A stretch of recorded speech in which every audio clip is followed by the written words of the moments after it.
بسم اللہ الرحمن الرحیم۔ ایک نوجوان نے خواب میں دیکھا کہ رسول اللہ اس کے پاس تشریف لائے ہیں۔ وہ نوجوان خواب کے عالم میں ہی خوشی سے نہال ہو گیا، لیکن پیغمبر اکرم کا جب پیغام سنا تو حیرت زدہ رہ گیا۔ پیغمبر اکرم نے فرمایا، اے شخص، کیا میرا ایک کام کرے گا؟ یہ سن کر وہ نوجوان تڑپ گیا۔ کہا، اے اللہ کے رسول، آپ پر میری جان قربان ہو۔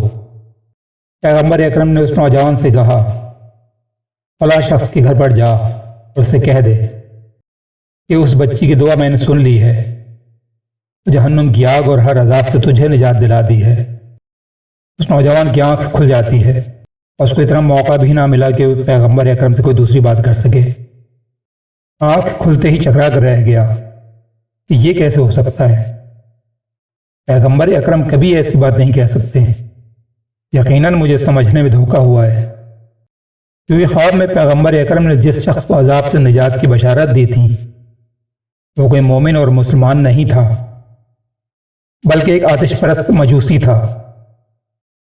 یہاں تک یہ قابل فہم تھا، لیکن وہ مجوسی جس نے اپنے دین کے ایک ایسے مسئلے پر عمل کیا تھا کہ انسان اور خصوصاً مسلمان اس مسئلے کو سن کر گھبرا جاتا ہے۔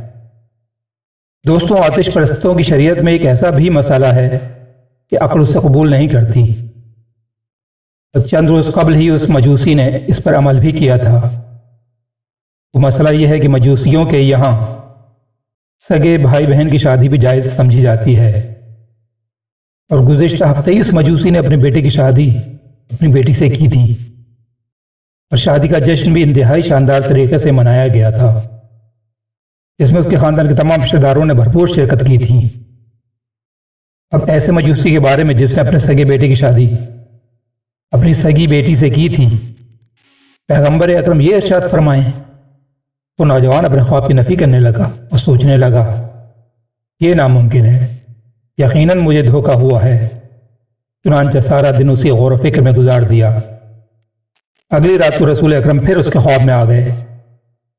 وہ نوجوان خوشی سے پاگل ہو گیا کہ مجھے دوبارہ رسول اکرم کی زیارت ہو گئی، مگر پھر وہی سوال جواب ہوا اور اس مجوسی کو بشارت دینے کا ارشاد فرمایا۔ نوجوان نے دوسرا دن بھی پریشانی اور سوچ و بچار میں گزار دیا۔ تیسری رات پھر خواب میں رسول اللہ کی زیارت ہوئی۔ اب اس نوجوان کے دل میں ایک نئے خیال نے جنم لیا کہ اگر بالفرض وہ اس مجوسی کے گھر چلا بھی جاتا ہے اور اسے اپنا وہ خواب بیان کر بھی دیتا ہے، لیکن وہ میرے رسول کو مانتا ہی کب ہے؟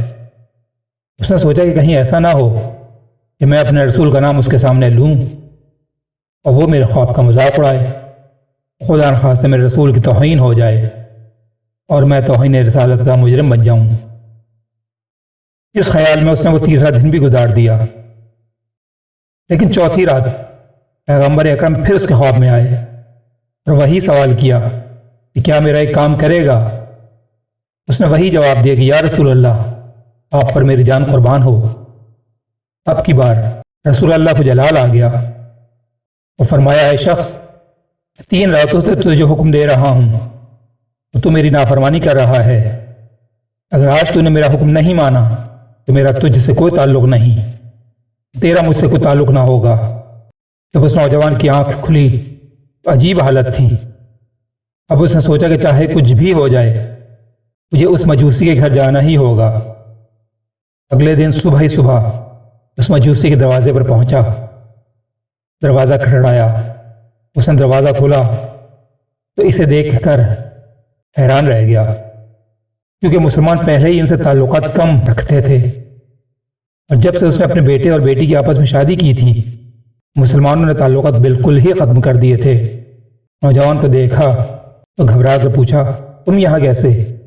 ادھر یہ نوجوان بھی ڈر رہا تھا کہ کوئی اسے اس مجوسی سے ملاقات کرتے ہوئے دیکھ نہ لے اور اس سے بدگمان ہو جائے۔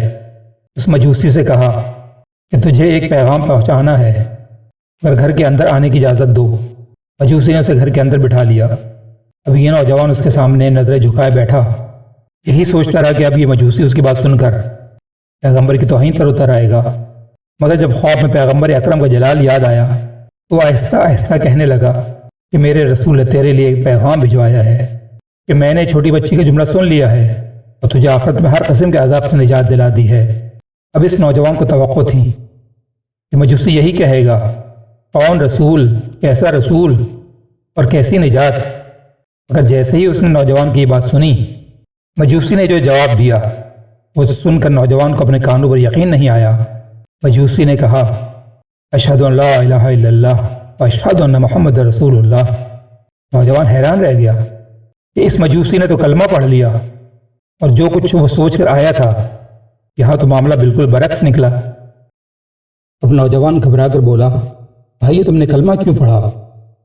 اس نے کہا، میرے دل نے گواہی دی کہ جو بات ایک چھوٹی سی بچی اور میرے علاوہ کسی کو نہیں معلوم، وہ اس رسول کو کیسے معلوم ہے؟ یقیناً وہ اللہ کا سچا رسول ہے۔ نوجوان نے کہا، اگر برا نہ مانو اور کوئی قباحت نہ ہو تو مجھے بھی اپنے راز میں شامل کر لو۔ اس نے کہا، سنو، ماجرا یہ ہے کہ پچھلے ہفتے میرے گھر میں شادی تھی۔ میں نے سارے شہر سے اپنی قوم کے لوگوں کو بلایا، جن میں تقریباً تمام لوگ ہی انتہائی دولت مند تھے۔ ان کے لیے تمام تر انتظامات کی نگرانی میں خود ہی کر رہا تھا۔ ایک ایک کھانا بہترین پکوانے کے لیے میں اسی میں مصروف تھا، اور ہر تھوڑی دیر بعد میرے بیٹے آتے اور مجھ سے کہتے، بابا فلاں رشتہ دار آیا ہے، بڑا مالدار ہے۔ اب اس کا استقبال کرنا، اس کی پسند کا کھانا پکوانا بھی میری ہی ذمہ داری تھا، اور میں اسی میں ہی لگا ہوا تھا۔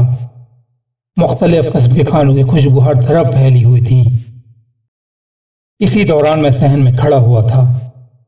دیوار کی دوسری طرف ایک مسلمان کا گھر تھا جس سے میرا کوئی خاص تعلق بھی نہیں تھا۔ غریب سا آدمی تھا اور چند ماہ پہلے ہی اس کا انتقال ہو چکا تھا۔ اب اس گھر میں اس کی بیوہ اور چھوٹے چھوٹے بچے رہتے تھے۔ اچانک میرے کانوں میں کچھ آواز آئی، شاید کچھ 4-5 سال کی بچی تھی جو اپنی ماں سے کہہ رہی تھی، اماں ہمارے پڑوسی کے گھر میں کتنے اچھے اچھے کھانے پک رہے ہیں، اور آج صبح سے ہم نے ایک دانہ بھی نہیں کھایا ہے، شاید یہ ہمیں بھی کچھ بھجوا دیں۔ ماں نے کہا، بیٹی چپ ہو جا، اس محلے میں اتنے مسلمان ہیں، کسی نے ہمیں پلٹ کر نہیں پوچھا کہ تم پر کیا گزر رہی ہے، تمہارے بچے کہاں سے کھا رہے ہیں، ان کو ہماری کوئی فکر نہیں ہے، یہ تو پھر بھی دشمن خدا اور دشمن رسول ہے۔ اس مجوسی نے، جو اب کلمہ پڑھ کر مسلمان ہو چکا تھا، نوجوان سے کہا کہ بچی کا یہ جملہ تیر کی طرح میرے دل میں لگا۔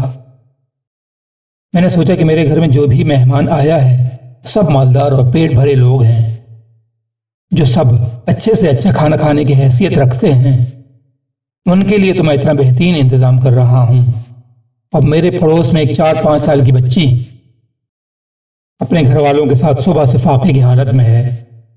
مجھ سے برداشت نہ ہوا، اپنے غلام کو بلایا اور اس سے کہا کہ بازار جاؤ اور کسی مسلمان باورچی کو لے کر آؤ۔ میں جانتا تھا کہ میرے پڑوسی میرے گھر کا کھانا نہیں کھائیں گے۔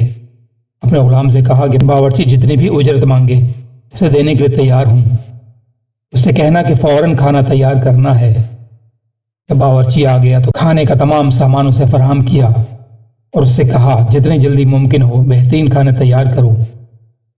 بیٹے آتے رہے اور ہر مرتبہ یہی پیغام لائے کہ فلاں مہمان آیا ہے، لیکن پھر میں کسی مہمان کے استقبال کے لیے نہیں گیا، بس ان کو بٹھانے کی ہدایت کر دی۔ اب میری ساری توجہ ان کھانوں کی تیاری پر مرکوز تھی۔ کھانا تیار ہوا تو کنیز کو ساتھ لیا، پڑوس کے دروازے پر پہنچ گیا، دستک دی۔ وہ بیوہ عورت خود دروازے پر آئی اور پردے کی آڑ سے پوچھا، کون ہے؟ میں نے کہا، بہن میں تمہارا پڑوسی ہوں، میرے گھر میں آج شادی کی تقریب ہے، میں تمہارے لیے کھانا لے کر آیا ہوں۔ میں نے محسوس کیا کہ بیوہ کھانا لینے سے ہچکچا رہی ہے، حالانکہ سخت امتحان میں تھی کہ گھر میں چھوٹے چھوٹے بچے فاقے سے تھے۔ میں سمجھ گیا کہ میرے مذہب کی وجہ سے ہچکچا رہی ہے۔ میں نے کہا، بہن گھبراؤ نہیں، میں نے خاص طور پر مسلمان باورچی کو بلوایا تھا اور اسی نے یہ تمام کھانے تیار کیے ہیں، اور تمہاری شریعت کے حساب سے یہ سب حلال اور پاکیزہ ہیں۔ کنیز کھانوں کو گھر کے اندر لے گئی اور صحن میں رکھنے لگی، اور ماں اپنے بچوں کو کھلانے کا انتظام کرنے لگی۔ 4 سالہ بچی اپنی ماں سے کہنے لگی کہ ماں ہمارا پڑوسی کتنا اچھا ہے، میں اپنے رسول سے سفارش کروں گی کہ اسے ہر عذاب سے بچا لیں۔ شاید اس کی ماں نے بھی یہ نہیں سنا کہ اس کی بچی نے کیا کہا، مگر میں نے اس کی وہ بات سن لی تھی۔